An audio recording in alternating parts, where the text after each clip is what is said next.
You're watching the KOAM Morning News on Fox 14. Right now at 7, a semi-truck carrying 40,000 pounds of Bath & Body Works products overturns east of Joplin yesterday. Plus, area high schools made the trip to Pitt State yesterday for a youth summit. And even though it's a bit of a chilly start out there now, temperatures continuing to warm across the area. We'll talk about that in your forecast coming up. The 4 states' most watched news starts now. Good morning and welcome to the KOAM Morning News on Fox 14. I'm Caitlin O'Shaughnessy. I'm Chris Warner. Just after 7 o'clock on this Thursday morning, just a couple more days and it is the weekend, and it's going to be a beautiful weekend. And I think the most beautiful part about the weekend, we get to set our clocks back an hour. I know, I love that. We'll gain a whole extra hour of sleep out there, so looking forward to that as well. Absolutely. Well, the Missouri State Auditor's Office will audit the city of Joplin. KOAM's Amber Jenkins looks at what prompted the request for the audit. We will bill the city for the cost of conducting the audit, and we're estimating that that'll be between $200,000 and $250,000. So it is going to be an expenditure of the city's money. The last state audit for the city of Joplin was in 2015 when the city received a rating of poor, the lowest rating the auditor's office can give. State Auditor Scott Fitzpatrick says this audit is another way the city can be transparent. There will be some overlap just because of the breadth of that report from 2015. The way that these things work, though, is we'll go in, conduct an entrance meeting with the city council, which will be in public, and then we will begin the audit work, and that will include doing survey work to determine what are the greatest areas of risk. The required number of signatures for the petition is 10% of the votes cast in the last governor's election. The state auditor's office received more than 2,200 signatures. First batch, we didn't want to just rely on the postal service because we spent so many months, sweat and tears and going constantly trying to get the signatures. Mary and I drove up to Jefferson City and delivered the first 2,400 signatures personally. Brian Evans and Mary Price are Joplin residents. They first started reviewing Joplin's financial records to find funding for public safety workers. While searching, they say they found misuse of city funds. They were blown away with the amount of information that we had and the concerning documents we had, and they actually recommended, they said, start with a state audit. Although Evans and Price's effort was ignited after the public safety proposition failed, they believe it led them to a bigger issue. This is far bigger than paying police and fire.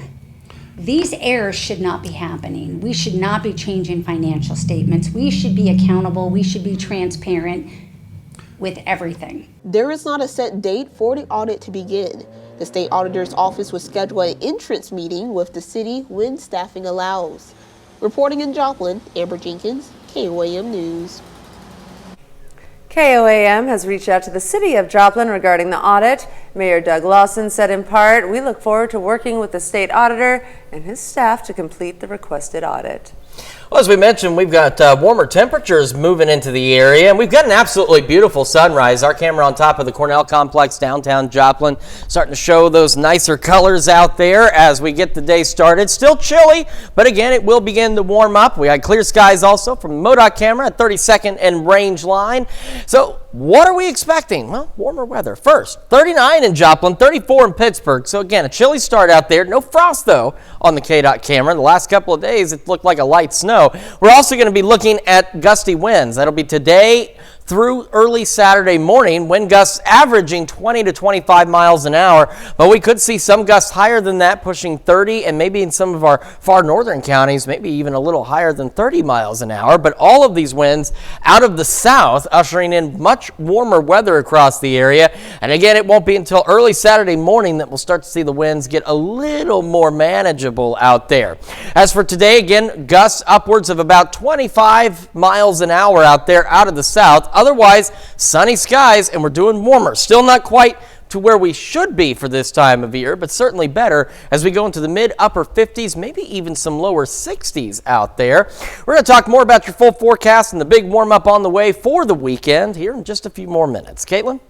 Thanks, Chris. Well, a semi-truck overturned Wednesday evening. The accident happened 2 miles west of Joplin Stockyards along I-44.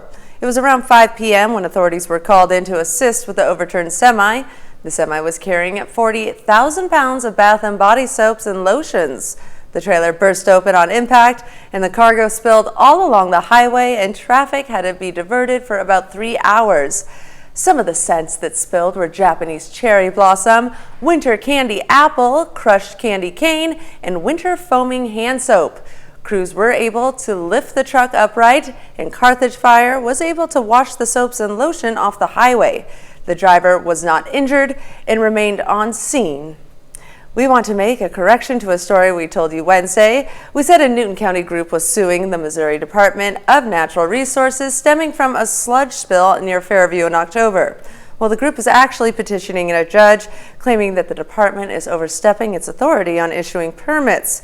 You can find more on the story, including the full petition, on our website at koamnewsnow.com. And the state of Missouri says that it's transferred $13 million in funds from the state's medical marijuana program to the Missouri Veterans Commission. The commission will use the funds for health care and other services for veterans. The money comes from a voter-approved sales tax on medical marijuana.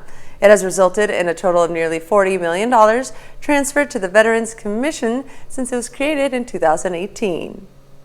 And the impact of the Tyson plant closure in Knoll, Missouri is rippling through the community, with the latest casualty at the Community Baptist Church. Yesterday, church leaders announced that they will be closing their doors.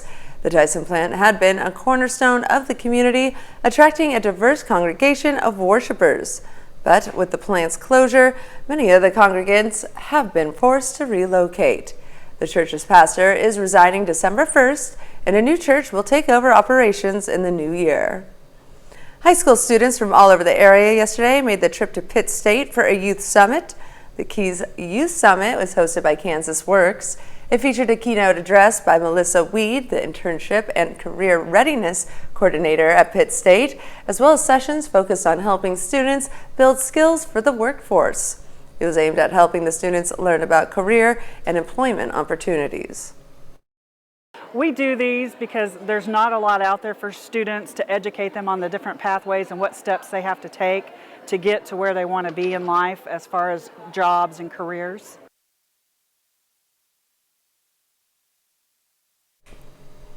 Up next, we will hear from a doctor in Little Rock about how recent events in the pharmaceutical world may have an impact on the industry. And later, it is Diabetes Awareness Month, and we'll hear how one Oklahoma resident is learning to find the good things. You're watching the KOAM Morning News on Fox 14.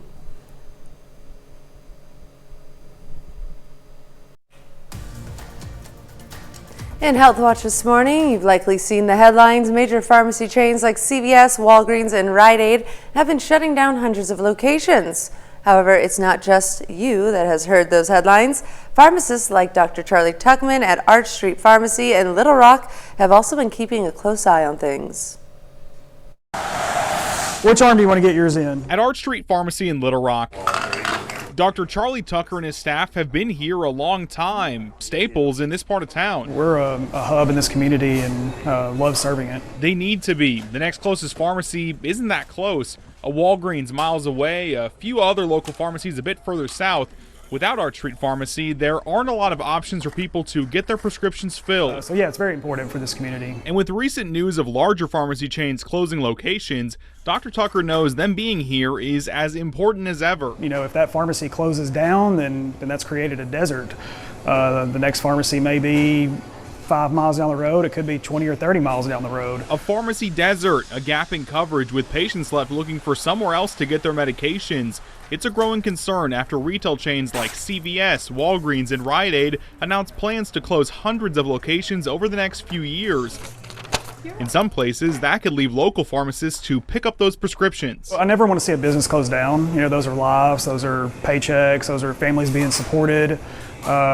Those are people we know in the community that are working there, so we don't want to see that happen. These closures can also impact where you can and can't get your medication. If you're only allowed to get it at, say, Walgreens and your local store shuts down, That can create a headache. Where's the next nearest Walgreens? It could be several miles away, not conveniently located. We're seeing pressures in the market for all across chains and independents. Dr. Nikki Hilliard at the Arkansas Pharmacists Association knows these issues could have a wide impact, leaving many pharmacists wondering what will happen if more and more locations close. So I think they can react to the environment very quickly. Arkansas is blessed to have one of the strongest independent pharmacy states in the country. She says local pharmacists should be able to handle that potential increase in patients. And even if someone wasn't able to drive to pick up their prescriptions, local pharmacies can usually help. My dad's elderly and they deliver his medicines once a month and even though I could get to there and pick them up, but it's nice to have them delivered to his home. And for so many people, they don't have another access. No matter the future of the pharmacy near you, the message from Doctors Hilliard and Tucker is simple. Support the local community. I think that's critical to making sure that we don't have pharmacy deserts across the state. I'm more than willing to fill that gap if there's a pharmacy that closes nearby. We'll do whatever we have to take care of these patients in this community.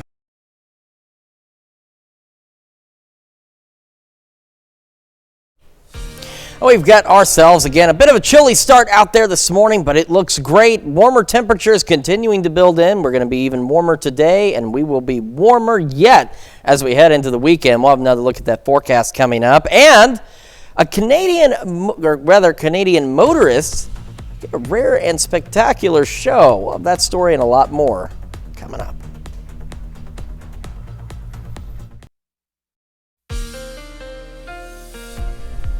Welcome back to the KOAM Morning News. It is 7:16 now on this Thursday morning. Beautiful look at the sunrise from our camera on top of the Cornell Complex in downtown Joplin.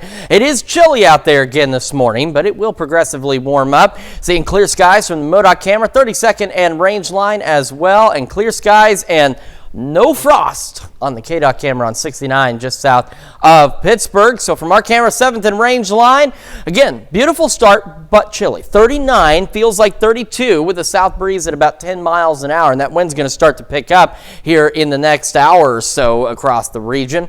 Got 37 Fort Scott, 34 Pittsburgh, 37 in Parsons, some 36s, Yates Center, Neodesha, and Independence, 33 Chautauqua, Monette, 38 in Carthage, Neosho, and 35 Lamar and Nevada. As we get our morning started, again, sunny, cold start. Winds will start gusting out of the south again at about 25 miles an hour, and we'll make it to the mid-40s by late morning. Highs today, looking great. Still not quite normal yet. We're going to go mid-upper 50s, maybe even some lower 60s out there. Breezy, but sunny. We'll hold on to clear conditions, or clear skies rather, through the evening hours and into the overnight. Still a little bit windy, but our lows right about where they should be. Going back in the low to mid-40s. Our warming trend, though, continues. Back to normal tomorrow, low 60s, maybe a few clouds, partly cloudy Saturday. Don't forget to set your clocks back an hour on Saturday. And look at that, upper 60s. Then we go above normal in the low 70s Sunday and Monday, increasing clouds on Sunday, and that leads into some rain chances about Monday, Tuesday, Wednesday. Excuse me, that will put our temperatures down a bit, but it's not going to have the same effect that this last system had on us over the last weekend where our temperatures really plummeted. They'll be below normal here and there, but we're still talking upper 50s, low 60s. Nice Thursday, Friday next week, and more rain by next Saturday. That's a quick check of your forecast. We're going to send it over to Caitlin. Thanks, Chris. Well, November is American Diabetes Month, and more than 37 million children and adults have diabetes in the United States. In Kansas and Missouri, about 11% of adults deal with the condition. KOAM's Fernanda Silva sat down with a Northeast Oklahoma resident who's learned to find good things dealing with type 1 diabetes. I wanted to pretend that it wasn't real. I felt very isolated from my peers because even as far as like going to a birthday party, everybody else gets to sit down, they eat right away, they eat their cake, they eat their snacks, and then they just go on. And I would have to stop, check my blood sugar, give an injection, and by the time I was sitting down and eating, everybody else was already gone. Kaylee Jacobs was only 10 years old when she was diagnosed with type 1 diabetes, a condition that changed her life and routine forever. But 15 years later, she learned how to even find some positive things about it. I would never say, oh, I want diabetes, but I know I wouldn't be who I am. I might not have honestly ended up as responsible or mature or made even the life choices that I made. But Jacobs is not alone. This reporter was diagnosed with type 1 diabetes 13 years ago. In the state of Oklahoma, where she lives, 400,000 people deal with diabetes every day. Some of the common symptoms of diabetes are urinating often, feeling very thirsty, feeling very hungry, even though you're eating, extreme fatigue, and blurry vision. I missed a lot of school because I was just I would go through periods of throwing up and then I'd be fine and then I'd be back to, and we just thought I got stomach bugs constantly. Over the years, she saw technologies improving her life quality, from fingerprints and insulin shots to an insulin pump and a continuous glucose monitor. If I'm asleep at night and something happens or for some reason my blood sugar goes up, I don't have to worry about waking up with a high. Or if I don't tell somebody I'm diabetic, usually they don't know. For her future, Jacobs hopes for a sweet life with blood sugar levels in range. In Miami, Fernanda Silva, KOAM News. Diabetes can also impact your wallet. In the U.S., people with diabetes have medical expenses more than double those without the disease. For more details about diabetes and to learn the difference between type 1 and type 2, go to our website at koamnewsnow.com. And we again have a relatively chilly start out there. We'll have more on your forecast a little later. Plus, Election Day almost here. We're going to hear how one town is preparing their residents. Stay tuned. Well, motorists in Canada got an unexpected but spectacular show on the highway yesterday. Jeannie Moose reports on a truck rear-ending a trailer and the contents went kaboom.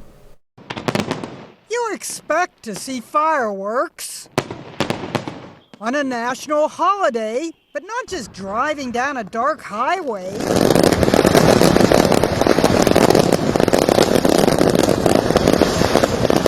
Probably the most spectacular fireworks show we'll ever see in our lives. It was quite a sight to behold. Ryan Kewen was driving with his wife on the Trans-Canada Highway near a town called Hope in British Columbia. Police say a tractor-trailer rear-ended a pickup parked at the side of the road with a trailer full of fireworks in tow. Traffic was stopped. And how long did the show last? It was about an hour. The first half an hour was nonstop fireworks. So imagine the crescendo of the best fireworks show you've ever seen. It was just nonstop for 30 minutes. Some dared to get out of their cars, still wary of flying debris. The driver of the pickup hit by the truck had minor injuries, wrote one commenter. Dude, that's better than Disney's fireworks. Others compared it to Naked Gun. Nothing to see here, please. There was plenty for motorists here to see. One passenger, a 3-month-old puppy named Maggie, remained calm. Just out there and ate her bone, and it didn't bother her at all. What seemed like a fender bender ended up being a mind bender.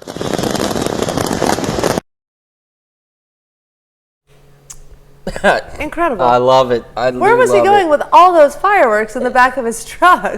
Maybe New Year's celebrations, perhaps. Halloween? I mean, I'm not really sure what he's getting ready for, but something suspicious there. I'll tell you, we watched a whole bunch of fireworks gone wrong videos on the 4th of this year. So, and I want you to know, we're not watching ones where people are seriously hurt or anything, but there's some pretty funny videos though out there where stuff like that happens. It's interesting to watch. Absolutely. All right. Well, coming up, we will have our top local stories coming up after the break. And we'll have another check of your forecast talking about the warmer weather and, of course, the Joplin Memorial Run set to finish next year. We'll talk about that as well, including this. It's your forecast. It's chilly to start. It's going to continue to warm. We'll talk about all of it. We have a lot to talk about. That's why we said talk like 12 times in the last 10 seconds. Coming up. The 4 states' most watched news starts now. Welcome back to the KOAM Morning News on Fox 14. The time now is 7:29 a.m. I'm Caitlin O'Shaughnessy.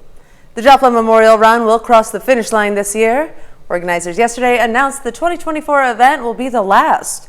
They cite a declining number of participants, committee fatigue, and rising expenses as reasons.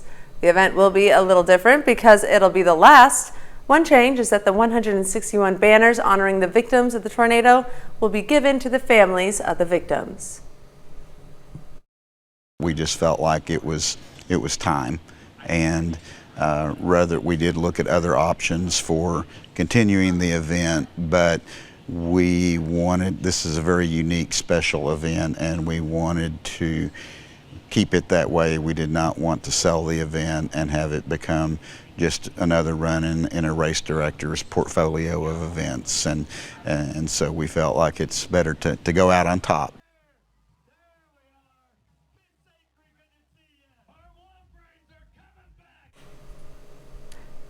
There will still be a walk of silence the day before. And November is American Diabetes Month. More than 37 million children and adults have diabetes in the United States. In the states of Kansas and Missouri, for example, about 11% of the adult population deal with the condition. I wanted to pretend that it wasn't real. I felt very isolated from my peers because even as far as like going to a birthday party, everybody else gets to sit down, they eat right away, you know, they eat their cake, they eat their snacks, and then they just go on. And I would have to stop, check my blood sugar, give an injection, and by the time I was sitting down and eating, everybody else was already gone. In the United States, people with diabetes have medical expenses approximately 2.3 times higher than those who do not. For more details about diabetes and to learn the difference between type 1 and type 2 diabetes, go to our website at koamnewsnow.com. Police in Liberal, Missouri say some people may have had their credit card information stolen when getting fuel at Casey's. Authorities say a card skimming device was found on the diesel pump at the gas station.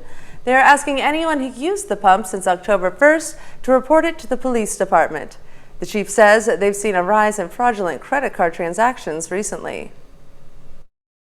This is not specific to Casey's. This is gas stations all over have been hit with it, and they like to use gas pumps or diesel pumps and stuff like that, rather than going inside the store where the camera systems are much better.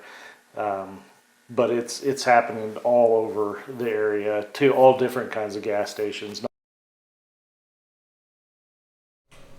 If you notice any unusual charges on your card, it's recommended to cancel it and request a new one.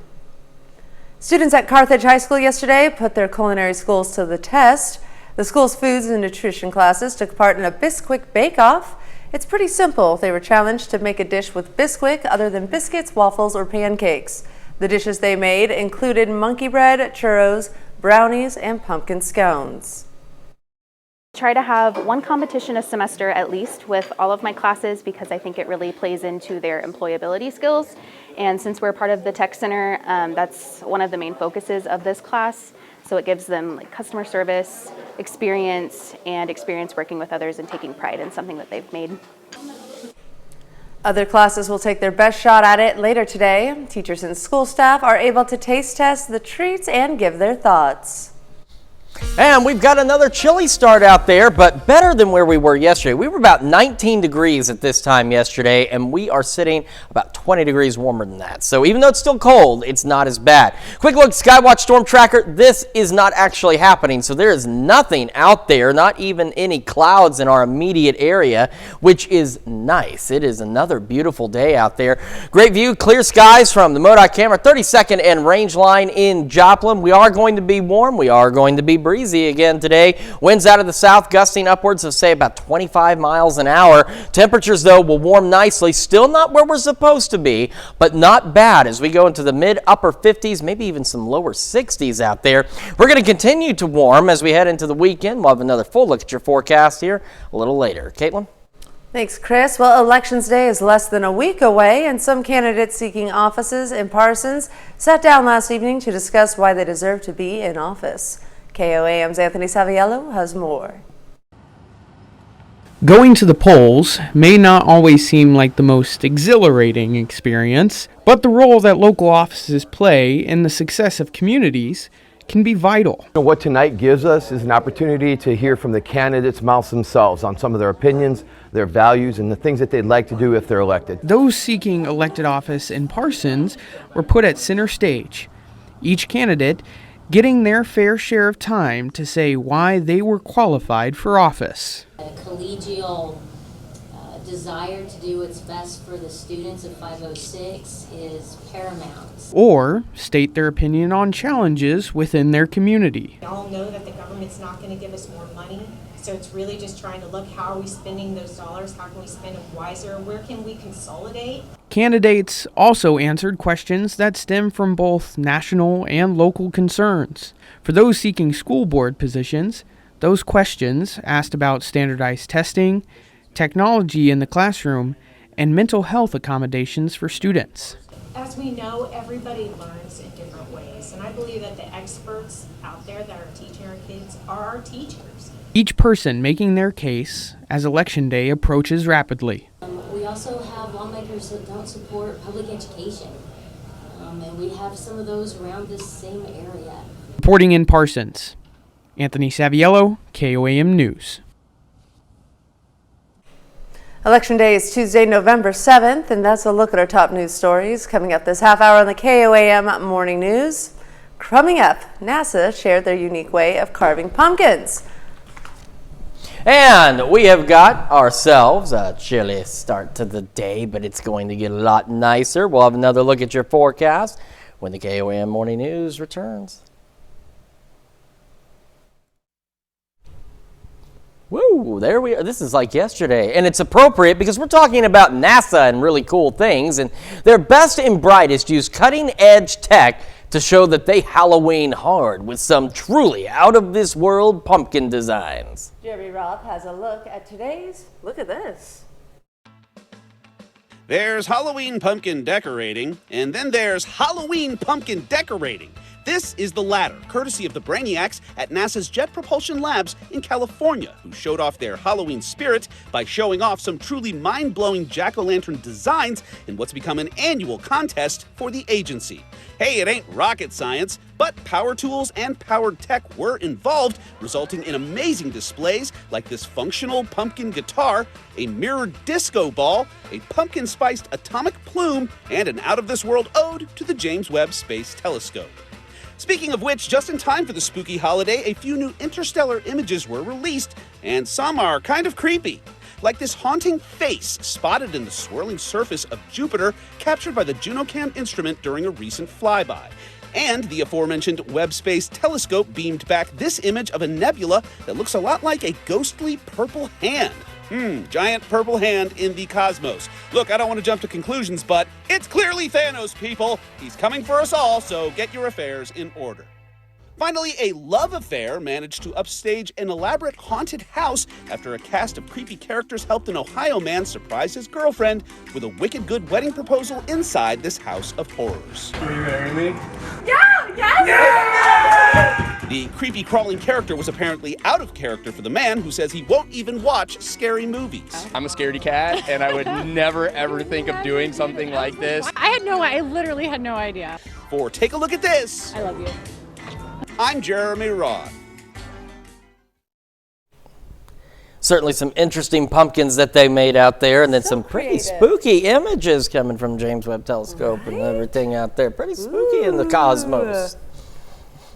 Well, coming up, that's my name on there, so it helps if I read when it says my name. Halloween has come and gone. Now it's time to focus on Thanksgiving. We're going to hear what you can expect to pay for this year's feast. And as we've mentioned, it's a chilly start across the area, but it's not going to be that bad. We're going to start to warm up. We're actually going to be close to normal, if not normal, tomorrow. Well, I'm going to look at that forecast when we come back.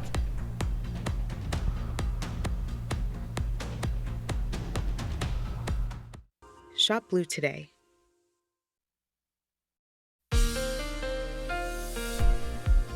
Welcome back to the KOAM Morning News, 7:43 now on this Thursday morning. We got clear skies yet again. We're also going to have another breezy day out there. Chilly start, though. 39 in Joplin, feeling like 32 with the south breeze at 10. That south breeze will start gusting upwards of around 25 miles an hour across the area. Still have this temperature glitch in northeast Oklahoma. It goes away and comes back, goes away. I'm going to have to figure out what's going on with that. Everybody else, though, these are accurate temperatures. We got 39 in Carthage, 36 Lamar, Nevada, 34 Pittsburgh, 38 Chanute, 36 Yates Center, and 37 Neodesha and Parsons this morning. We get our morning underway, and it's going to be sunny, cold to start, not bad by the mid-morning. And late morning, the winds start picking up, mid-40s out there. As we head into the afternoon, highs not quite where they should be for this time of year, but considerably closer as we go in mid-upper 50s, maybe even some lower 60s for some of us out there. Sunny skies and again breezy. Will remain breezy through the evening and into the overnight hours, but our lows tonight under those clear skies considerably closer, if not right at where they're supposed to be. As we go back in the low to mid-40s tonight, the warming trend continues. We are normal for Friday, low to mid 60s, maybe a stray cloud or two. Partly cloudy Saturday. Do not forget to set your clock back 1 hour before you go to bed Saturday. Otherwise, upper 60s, low 70s Sunday and Monday, but Sunday increasing clouds leading to shower chances Monday, Tuesday, and Wednesday of next week. This system knocks our temperatures down again a bit, but not as significantly so as the system from last weekend, as we'll hang out in the upper 50s and lower 60s. Not too bad next Thursday and Friday, and more rain chances as we head into next Saturday. That's a quick check of your forecast. Now here's Caitlin with Consumer Watch. Thanks, Chris. Well, Toyota is recalling nearly 2 million RAV4 compact SUVs. The automaker said Wednesday that over 1.8 million vehicles for model years 2013 through 2018 may carry a fire risk caused by replacement batteries. Some of the batteries have incorrect dimensions, which could cause them to shake loose and start a fire if the vehicle makes a sharp turn. Toyota said it is working to remedy the issue at no cost to owners. Those affected by the recall will be notified in December. In the meantime, owners can either enter in their vehicle information on the Toyota website or the National Highway Traffic Safety Administration website for recalls. And Disney announced Wednesday it plans to acquire Comcast's 33% share in Hulu. The expected $8.6 billion deal will make the House of Mouse the sole owner of the streaming giant. This means that Disney will own Hulu, Disney Plus, and ESPN Plus. CEO Bob Iger has also said his company might sell its ABC television division and seek a strategic partner for ESPN. It fits with Disney's overall strategy of shifting away from linear television to streaming. Comcast has spent the past several years shifting its programming to its own streaming service, Peacock. Meanwhile, Hulu has been bolstering its own offerings of original programming like The Handmaid's Tale and Reservation Dogs. And November is here, and for those who celebrate Thanksgiving, the countdown is on. And a new forecast is revealing how much your turkey dinner could cost you this year. So which items will be more expensive and cheaper? In today's Consumer Watch, Cole Higgins has a look at why the star of the holiday meal is seeing a shift in price. This year's Thanksgiving dinner is serving up some dramatic shifts when it comes to cost. Wholesale prices for turkey fell 29% in October compared to a year ago. That's according to Wells Fargo's new Thanksgiving report. The forecast is welcome news for turkey farmers and marks a major shift from last year when a wave of avian flu took out birds, leaving some farms struggling to keep up with demand, which led to higher store prices. This 2023, the Wells Fargo Agri-Food Institute says farms added 2% to 3% additional birds, and that robust supply plus a drop in the cost of refrigerated trucks to move supply from farm to store are contributing to the price drop. But get ready for some sticker shock because the rest of the meal will cost you more. Everything else around it, all those side dishes, choose to spend wisely and shop wisely where you can. According to the Wells Fargo forecast, canned cranberries cost almost 60% more compared to the same time last year. So opt for fresh cranberries instead, which cost about 20% less compared to last year. And right now, production costs for canned pumpkin are 30% higher this year from last year. Russet potato prices are at an all-time high, with prices up 14% from a year ago. So consider going going for sweet potatoes instead. Store prices are only up about 4%. To trim costs, experts recommend scaling back. Do you really need all that stuff? Who is actually eating this? Do we have a dish that maybe only gets 2 or 3 bites? Scrap it. Experts say expect even sweeter deals closer to the holiday, since stores usually drop turkey prices 2 weeks before Thanksgiving. And we'll be right back with more after this, but first, let's take a look at the marketing prices before the opening bell.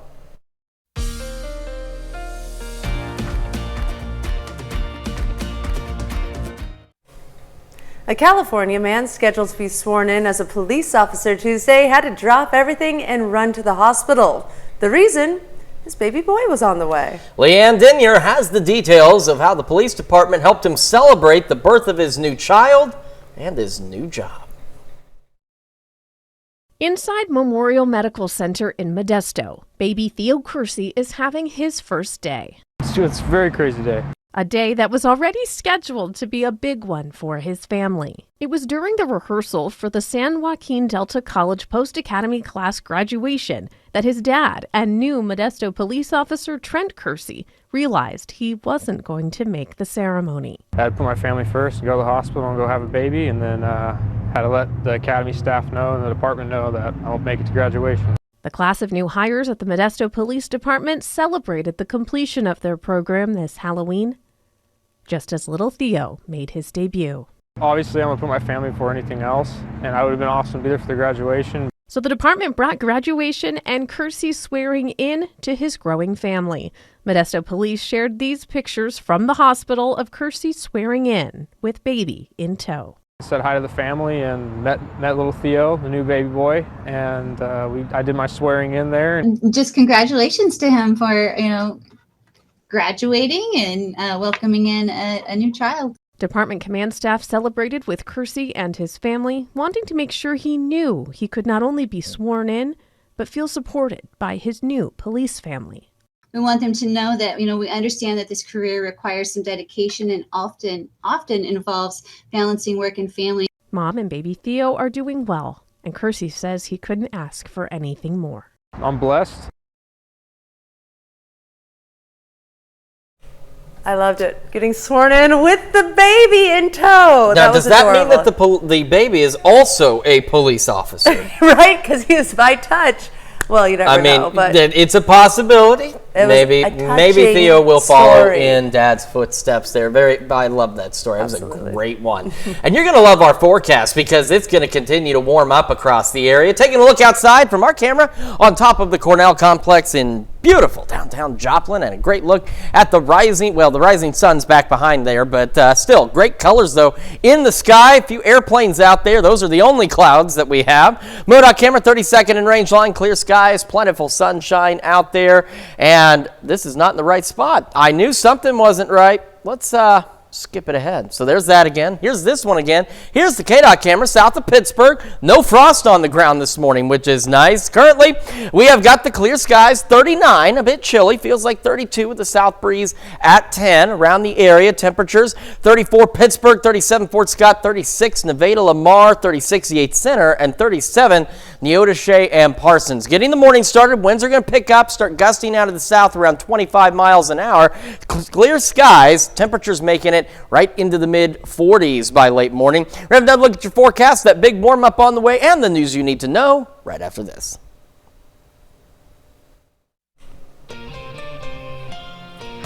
Here's a check of today's top headlines and the news you need to know before you head out the door. Candidates for Parsons City Commission, Lebec County College Board of Trustees, and 2 district school board positions took center stage yesterday evening. Each person running for a position had equal time to share why they felt they're qualified for the job, as well as answer questions. And November is American Diabetes Month. More than 37 million children and adults have diabetes in the United States. In the state of Kansas and Missouri, 11% of adult population deals with the condition. And we've got ourselves a pretty decent day out there. Mid-upper 50s, maybe some lower 60s. Winds gusting out of the south at about 30 or 25 miles an hour. Still breezy through the evening. Clear skies. Lows about where they should be in the low 40s. And as we look ahead, our warming trend continues. Normal temperatures tomorrow, low 60s, upper 60s Saturday. Don't forget to fall back. 70s Sunday and Monday. Rain chances Monday, Tuesday, and Wednesday of next week. So that warming trend does continue, and we've got an absolutely gorgeous weekend ahead of us, and it's just the right time to set your clock back an That's hour. right. Well, thank you so much for letting us put the good in your morning. We'll be back with more news today at noon. Have a great day.